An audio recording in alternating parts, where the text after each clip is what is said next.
So I have the pleasure to introduce Nicolas Keriven.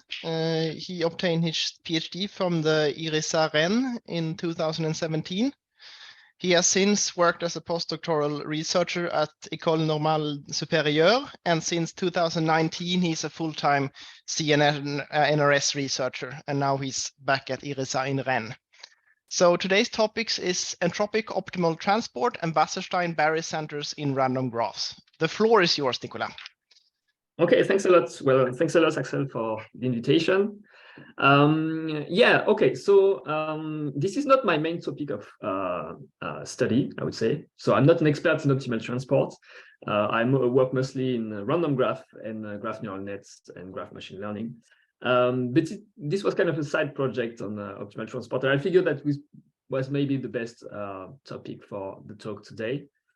So feel free to interrupt me or tell me if I say completely wrong thing on optimal transport. I hope I will not do it. Okay. So the second part of this talk on Wasserstein Barycenter is a joint work with a student of mine who was doing an internship at the time, Marc Theveneau. Okay, so you all know optimal transport. Optimal transport is a way of defining metrics between probability distributions. It can be either discrete metrics or continuous metrics, distributions, sorry. And it does so by doing some very geometrical machinery, trying to transport some mass from one point to the other.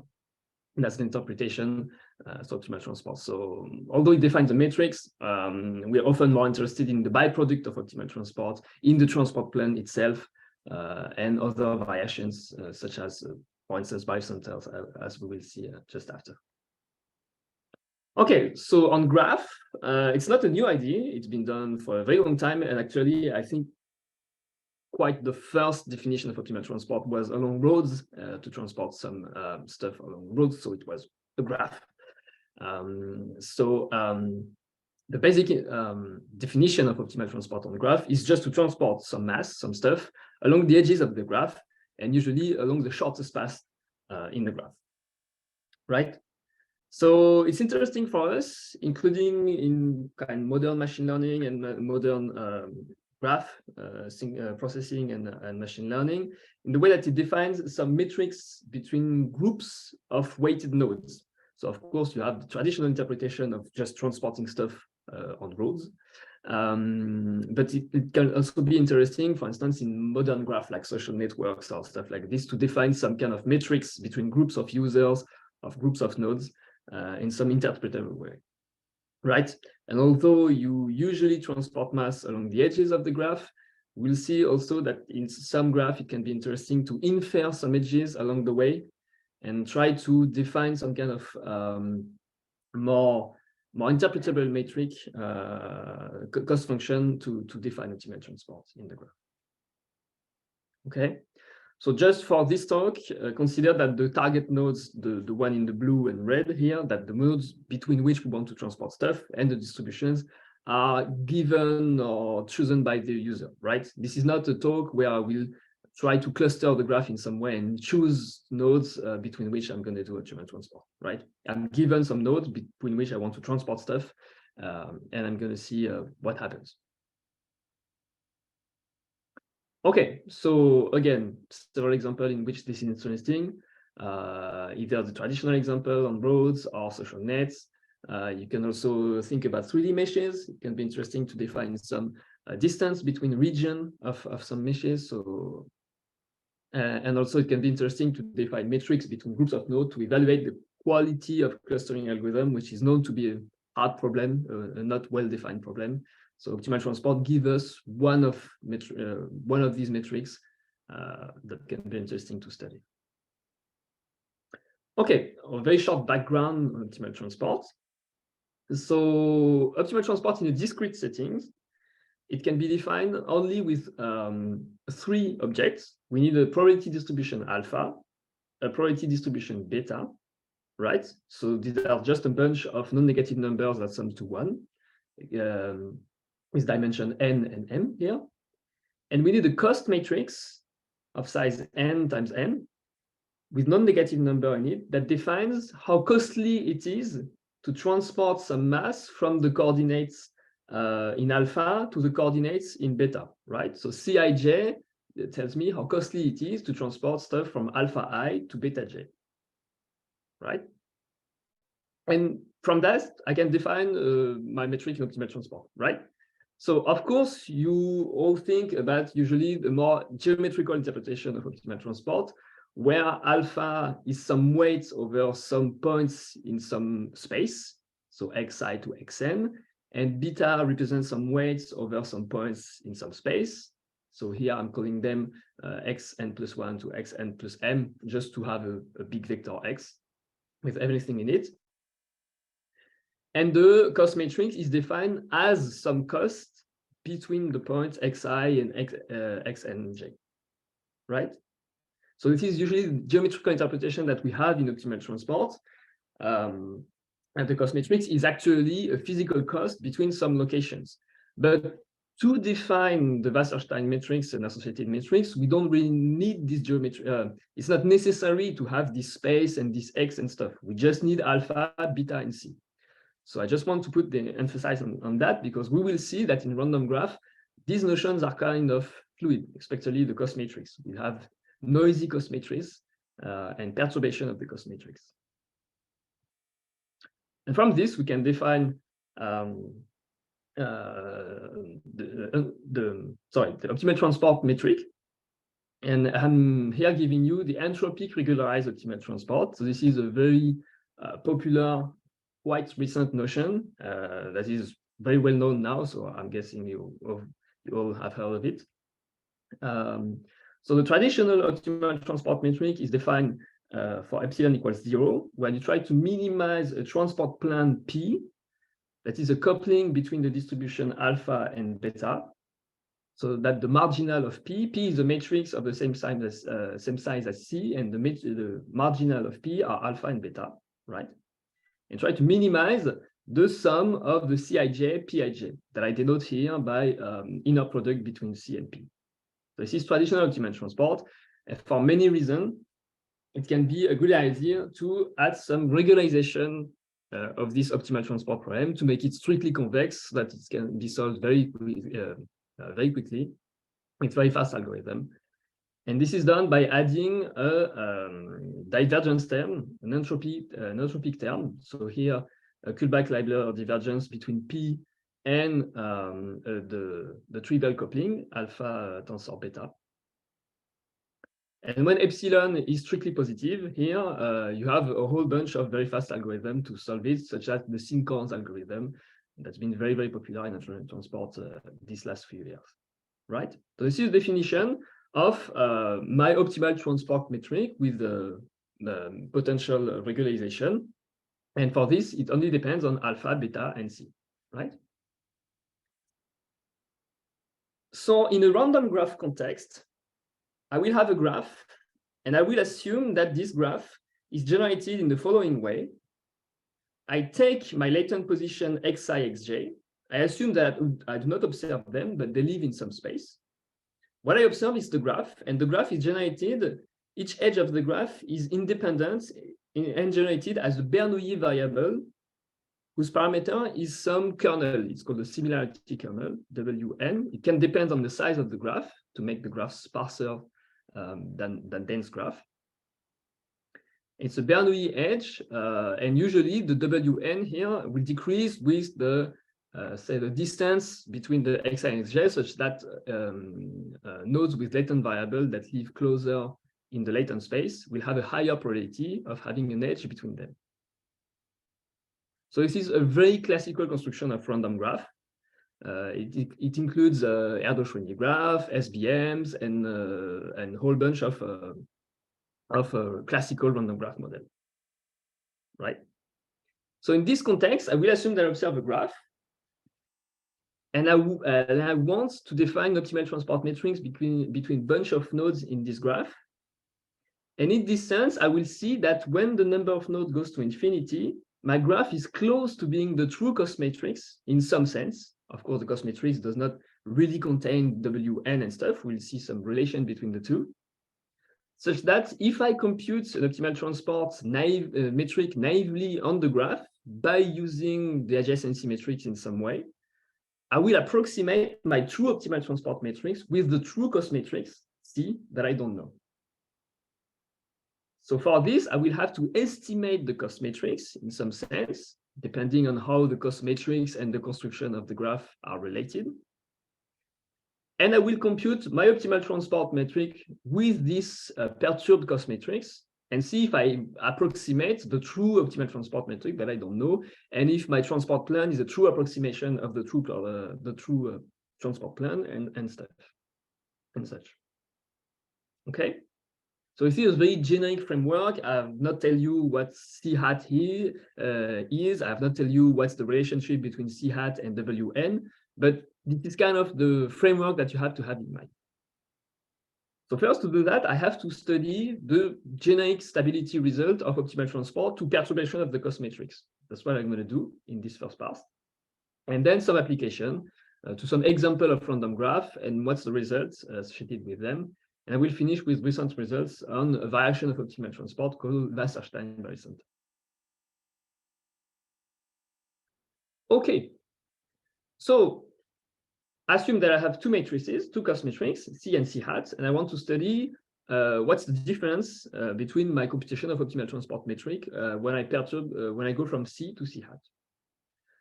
So first, very, very simply, it's immediate. It's 2 lines of computation. For all epsilon, including epsilon equals 0, so the true optimal transport, the difference between W with C and W with C hat is bounded by the maximum amplitude between C and C hat. So the maximum, the supplement, sorry, I'm showing my screen, but I have Zoom stuff that hiding some part of my slide. Yeah, okay. So yeah, it's bounded by C minus C hat infinity. Here, a C minus C hat infinity denotes the max over ij of Cij minus C hat ij. It's like vectors for metrics. Yeah. So it's very simple, right? So if I can bound C minus C hat, it's already a win. I have everything I need, and my true optimal transport metric will be close to my approximated one, right? So this is 2 lines of computation. It's because the P is a coupling, so the sum of P sums to 1. So I can approximate this with this. However, in many cases, we don't have convergence of C minus C hats element by element. It's too strong a property to ask, especially in random graph when you have Bernoulli edges. You can never study one edge by itself. It's always a low rank approximation of the graph, or it's something more global. The matrix A will approximate globally its expectation, but each element of A will never be an approximation of the true weight Wn xi xj, right? So we need something stronger than infinity norm, something more global, such that mean square error or something like this. And what I showed is that we can have that if we assume that we have entropic regularization, in the sense that if now for all epsilon strictly positive, if I have some bounds on my distribution and cost, then my difference between my Wasserstein, my optimal transport metric is bounded by something more global than the infinity norm. So it's the here when I put I don't know if you see my mouse, but okay, no problem. We do. Okay, perfect. So here I have the norm between the sin-corn matrices. So it's called the sin-corn matrices when you take the exponential. So it's exponential element by element. So it's just the element-wise exponential of C and C hat. And when I don't put any norm here, it's the operator norm. It's the spectral norm between those two matrices, right? So you have this bound, and by a very simple, this bound is also bounded by this very simply.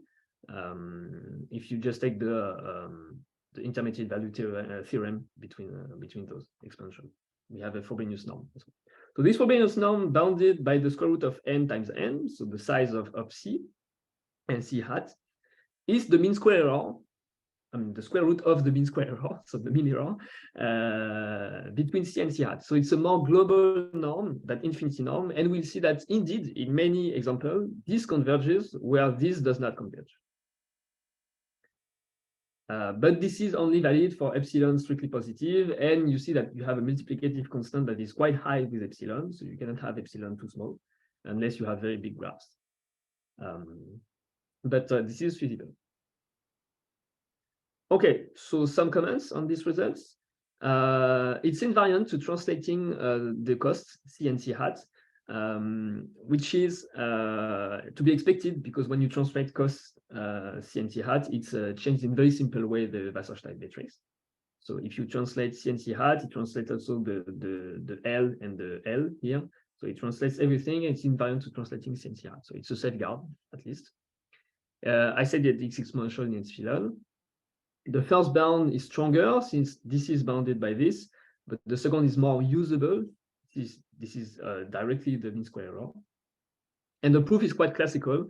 It's to bound something called the dual potential. So when epsilon is strictly positive, you have a duality applied, since the problem is strictly convex.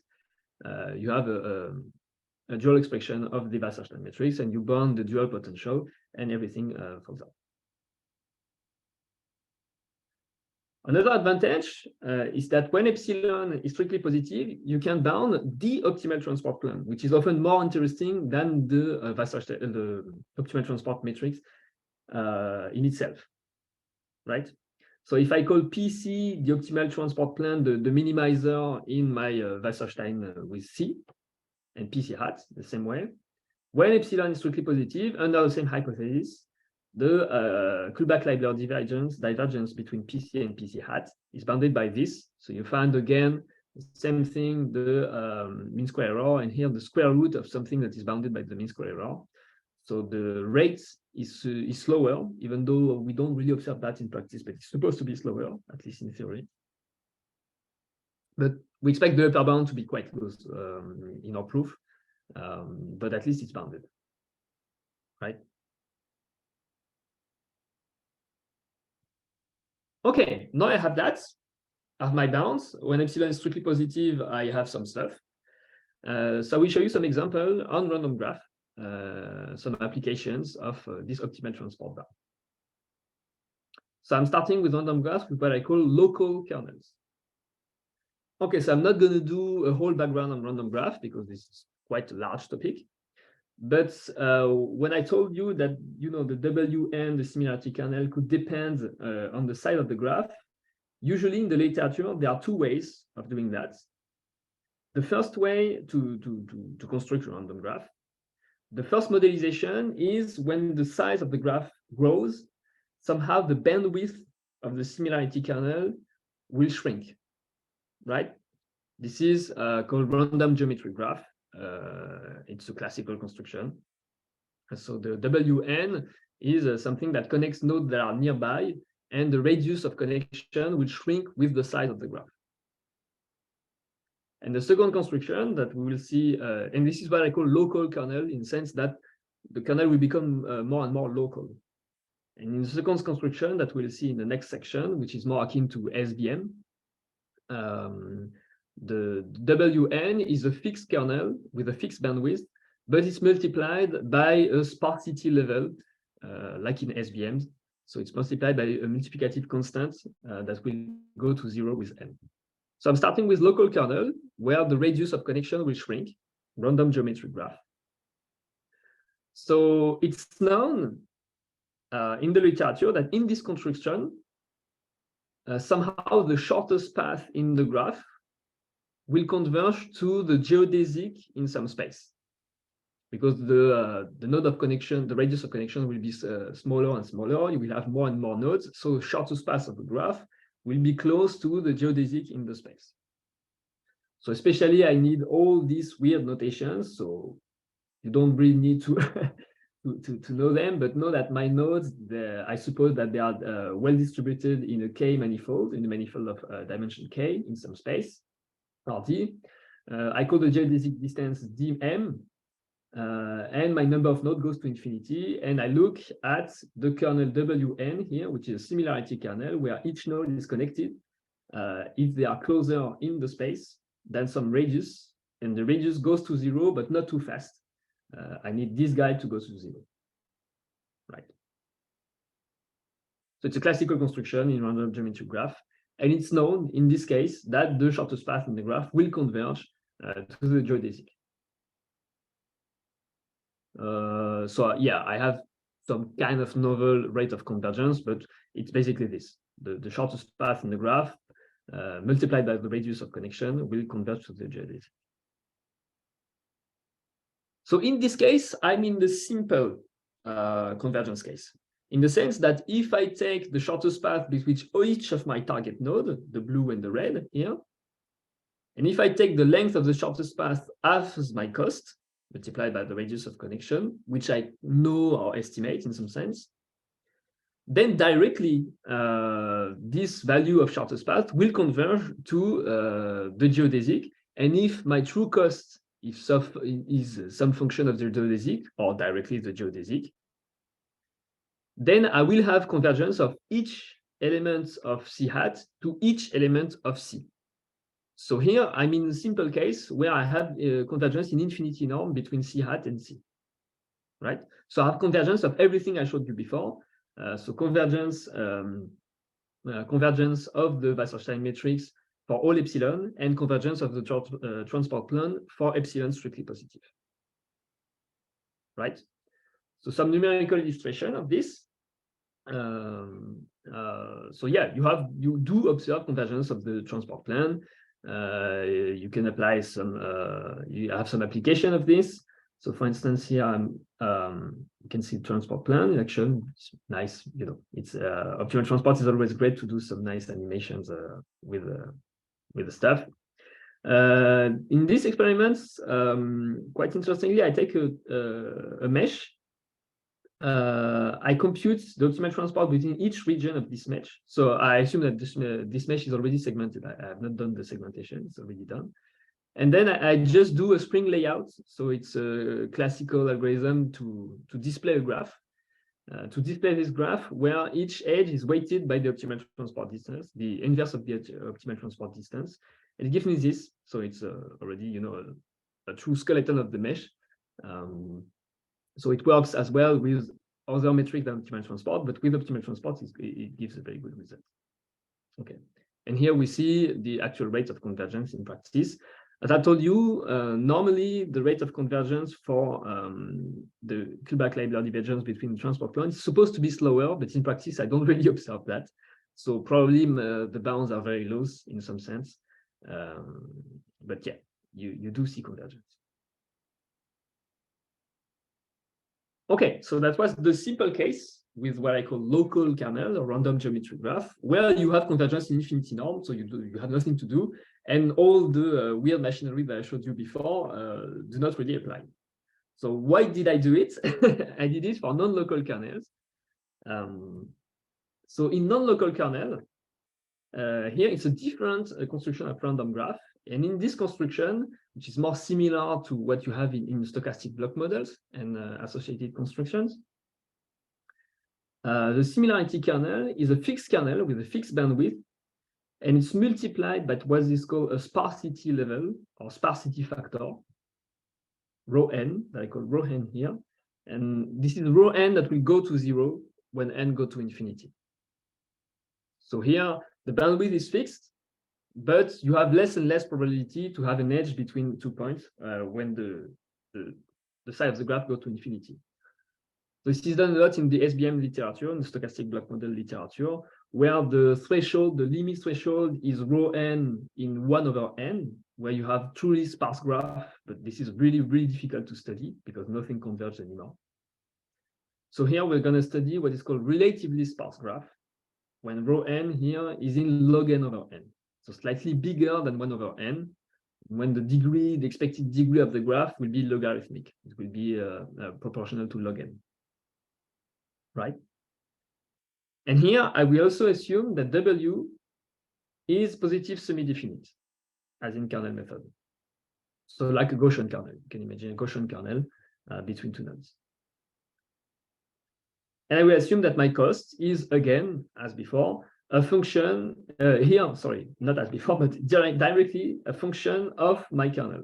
So if I have a Gaussian kernel, my cost could be, for instance, the inverse of the kernel or something like this, with Lipschitz S over the definitions of the kernel. So I need to bound some stuff. I need my space to be compact, to be bounded and stuff. You can go see the paper for the hypothesis if you want. Okay. So here my cost is directly related to the similarity kernel between two nodes, since I know that my similarity kernel has a fixed bandwidth and is not going to move.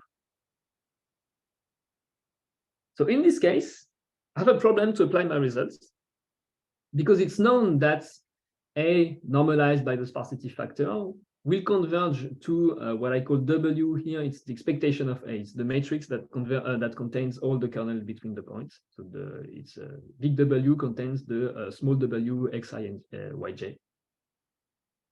Xi xn plus j, sorry. And I know that these guys converge in operator norm. So you see a theorem by Leigh and Rinaldo in 2015. It converges with this rate. So it's an improvement of many theorems that came before. Maybe you know the result by Oliveira, by Bandera. So there are many results in this case. But to my knowledge, the state of the art is Leigh Rinaldo 2015 with a relatively sparse graph in log n over n, and you have that. So this is very slow rates, but it goes to 0. So when rho n is exactly log n over n, this guy is 1 over square root of log n. So it's very slow rate, but it goes to 0.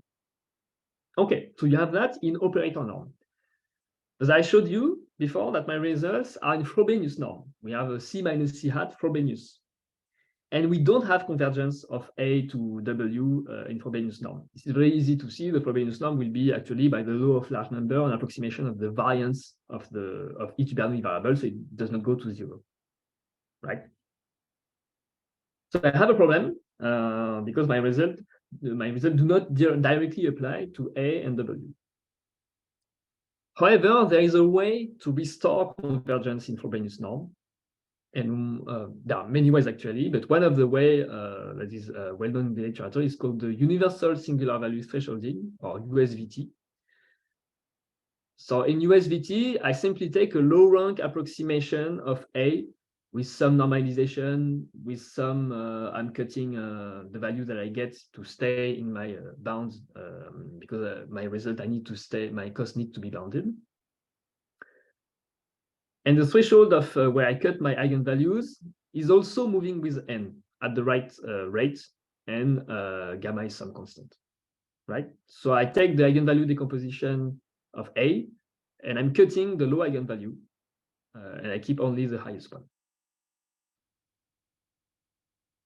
And by adapting some known proof, but with my own adaptation, I prove that there is a USVT for some constant gamma that you don't necessarily know, which can be quite hard to choose, but in practice, but at least there is one.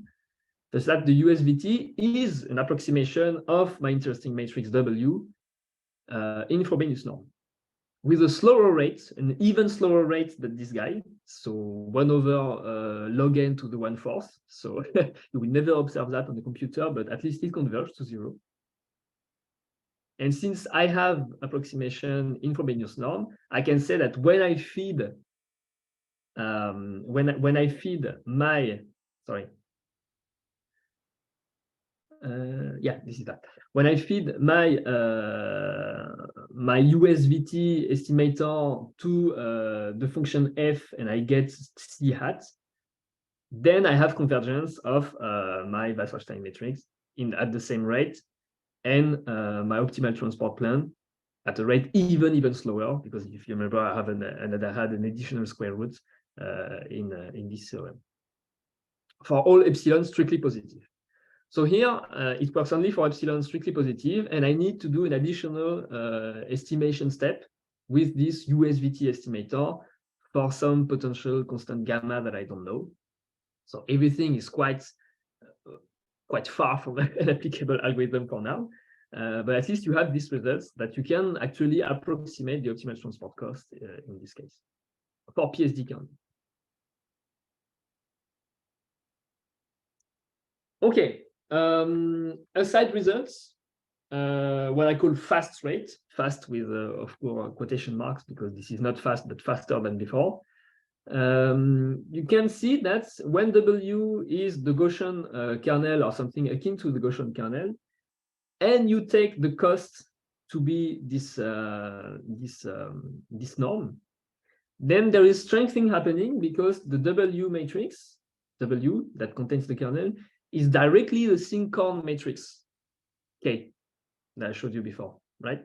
So exponential minus C of over sigma, where here I do not choose the epsilon is directly the sigma. So K, if you remember, is exponential minus C over epsilon. So here epsilon must be sigma. So in this strange conjunction of events, you can have fast rates, if you remember, using directly, sorry, I should have done that. I should have written that.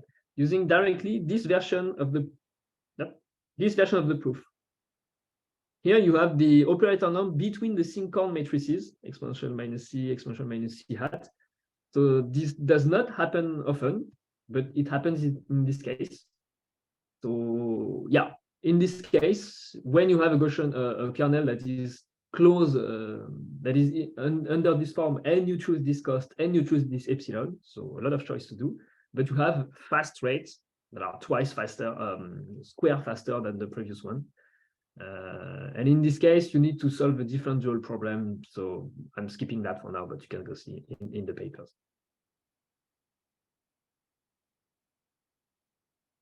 Okay, so some numerical illustrations. So here, for instance, I observe a random graph. So this is the observed random graph. This is the USVT, where I take the Laurent approximation. So you see that it creates, no, this is a true kernel, sorry. This is a true kernel, and this is the USVT.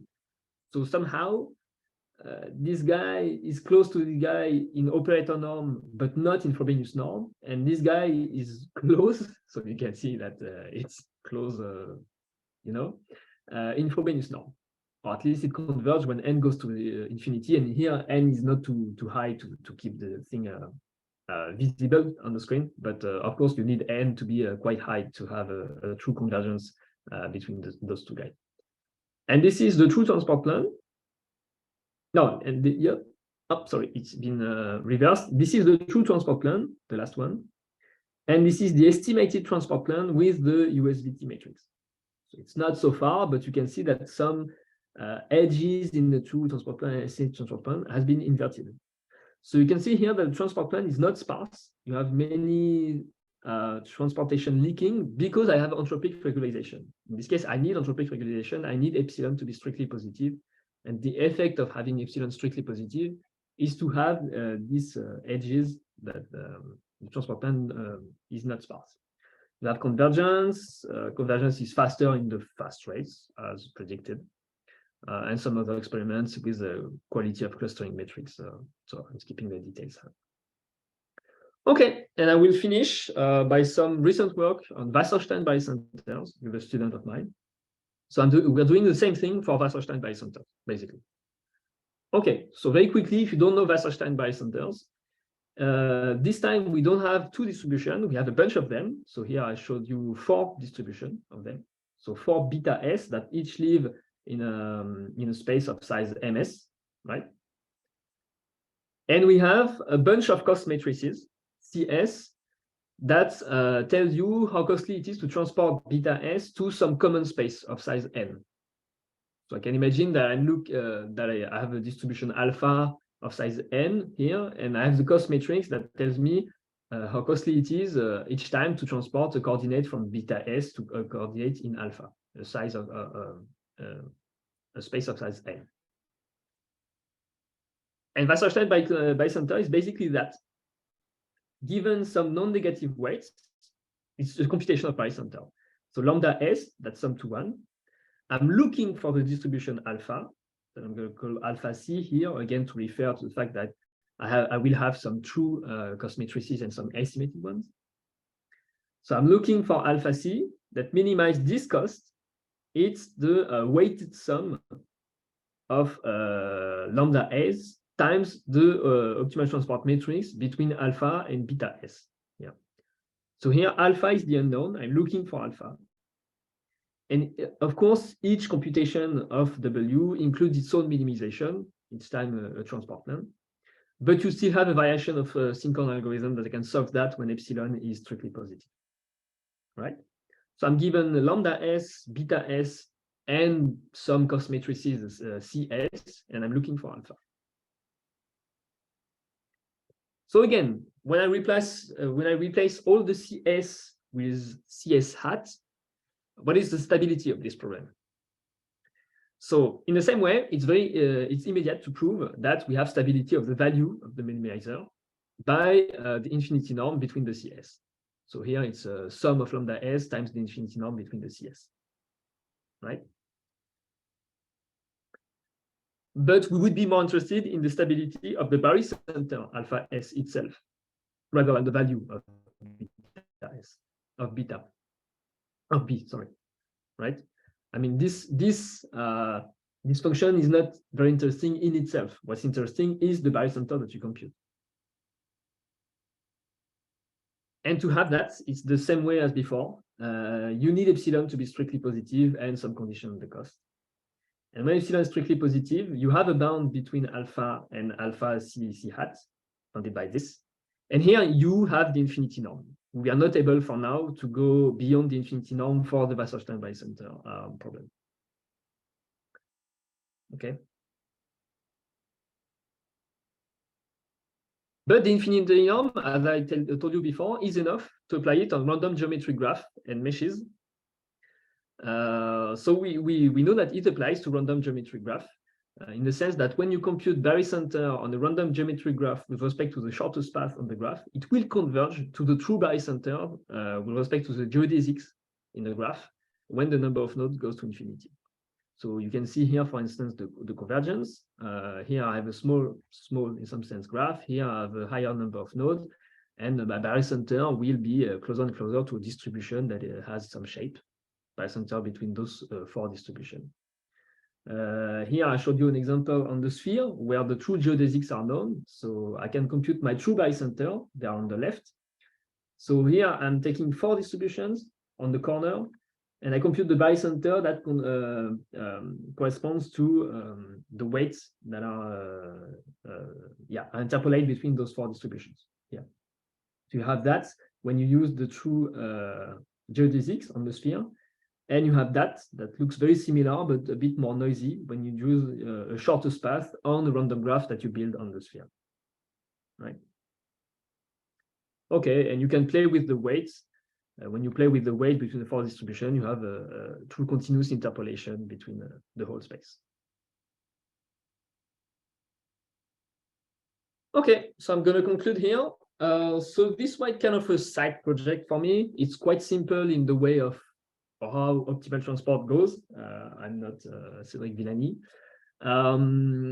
But it was a fun project on the random graph. We showed some stability results. We showed some cool applications, very graphic application on random graph. We have many outlooks. Of course, I left a whole bunch of stuff hanging here and there.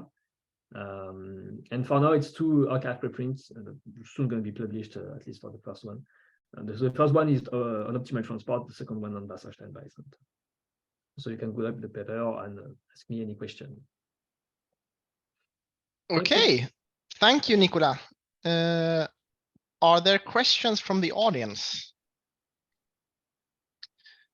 Maybe I can start with a question. So when you are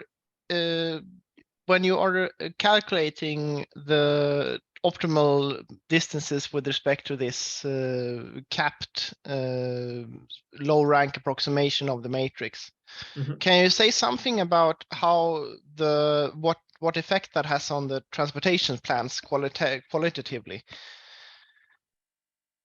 So sorry, in which sense? So yeah, here. I mean, yeah. Do they get more noisy, or do they get smoothened, or can anything be said about that? when I vary which parameter? When you calculate the estimated OT plan using the USVT. Oh yeah. Yeah. Well, actually, if I directly feed the adjacency matrix instead of the USVT, it's gonna be very noisy, because stuff do not converge, and you will almost observe only the edges. So you could have just returned the edges and calculate the transfer plan with respect to the edges. The USVT, it creates more edges with weights. So in some sense, the transport plot becomes smoother. And at least from what my theoretical results say, closer to the true one. But when you feed the adjacency matrix, yeah, you don't have any guarantees, and usually the algorithm will just not converge, the minimization algorithm, because you do a minimization algorithm. Because first of all, the adjacency matrix is not, I mean, you may have problem of sparsity. Here it's connected, of course, but it may not be. So yeah, you will, when you feed the adjacency matrix to the algorithm instead of the USVT, you do not have any guarantees, and you will maybe most of the time, if I recall correctly, the transport plan will just be the adjacency matrix, and you do not gain anything. Yeah. But again, this is true for this notion of random graph, which is a bit idealized. In practice, I give you a graph and I do not tell you what's the construction of the graph, what's the first thing that I would do is use shortest path. This is usually stabler. And if you do not really get what you want in terms of transport plan with the shortest path, you can try this kind of low rank estimation to manipulate a bit the cost matrices. But the shortest in random graph, the shortest path is usually the way people compute optimal transport.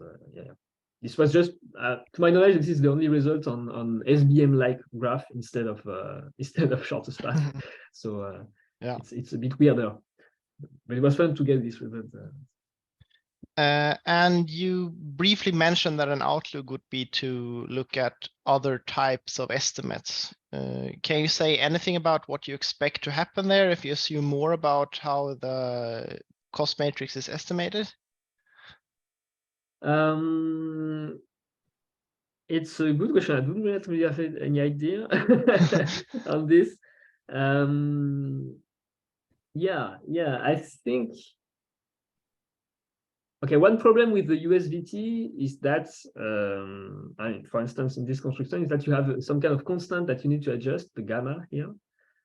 While if instead you would truly know more stuff about your kernel, like the eigenvalue decrease and stuff, you would be able to say more stuff like cut off the eigenvalue at this value or keep a number of eigenvalue, like keep 10 eigenvalue. And this would be already stable in this sense. Other estimates, it's truly for Wasserstein Barycenter, I would say as well. Here we are stuck with the infinity norm, at least in our proof for now. There is a recent paper by Lena Ishiza that gives another version of this result with a totally different proof. That was very interesting to see. So he has different, better multiplicative constant, but it's the infinity norm as well in his case. So yeah, I think Wasserstein Barycenter, there's more stuff left to do. And yeah, I don't know.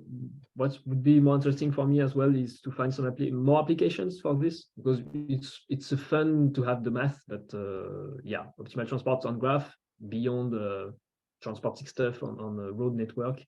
For now, it's a bit it's completely niche, I would say, at the intersection of of this.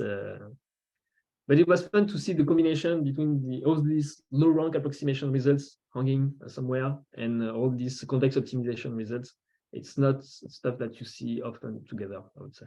So it's more conceptually that I would expect new stuff to happen rather than directly on this topic. Yes.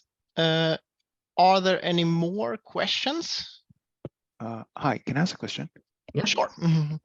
Yeah, so in the first part, you have some stability results. I was wondering if these bounds are also like the best possible. Like, I mean, like, do you have cases where, of examples of graphs where the let's say this example where the infinity norm is the correct bound to use, or are there potentially other bounds that would maybe give a tighter result? Do you have a sense? Very good question.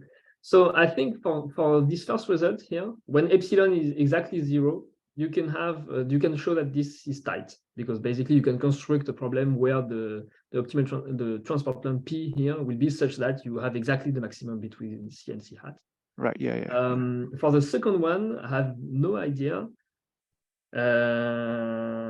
Because in this case, it would be lower bounds in convex optimization, and this is known to be a difficult topic. Lower bounds in So I don't convex know. optimization.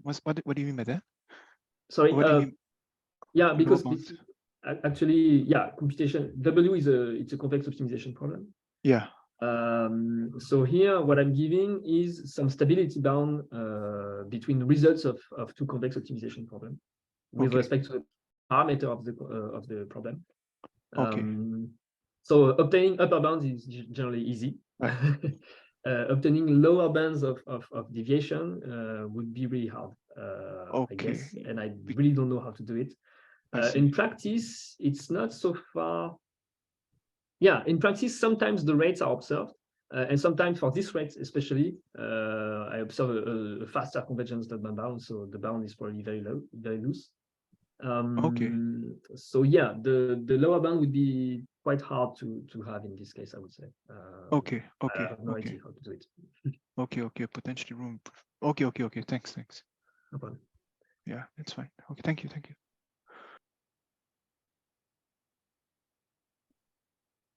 Okay. There does not seem to be any more questions. So thank you again, Nicolas, for this talk. Thanks a lot. Thanks a lot for the invitation. And yeah, thank you, everyone.